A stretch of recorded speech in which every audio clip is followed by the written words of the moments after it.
ඒ කට්ටියකින් දැන් මං දිහා බලන්නේ මගේ කෙල්ල විතරයි. එයා තමයි කල්පනා. ඇය ඔහුගේ හිනාවේ හේතුව වුණා. අන්න කෙල්ල ඉන්නවා. ආදරය කියන්නේ කාලයවත් සීමාවවත් හඳුනාගන්නේ නැති හැඟීමක්. කොහෙද ඉන්නේ කියලා දන්නෙත් නෑ. ඒත් මට ඒ කටහඬ ඇහෙනවා. මූණ හරියට මතකත් නෑ. ඒත් හැම ආදර කතාවක්ම සතුටින් අවසන් වෙන්නේ නෑ. මිනිහා පංචාකාර මිනිහෙක්ද කොහෙද? මට මනමාලය හම්බුණානේ උදේ බස් එකේදී.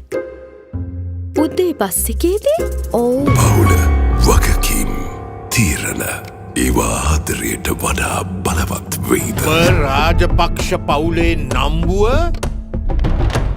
එක දවසින් කුඩු පට්ටම් කරලා දැම්මා. හැබැයි පුතේ උඹ ඔය කාමරෙන් ඔය ගෑනු දෙන්නව මං හොයා ගත්තොත් අද මෙතන මිනී මැරුමක් ආ.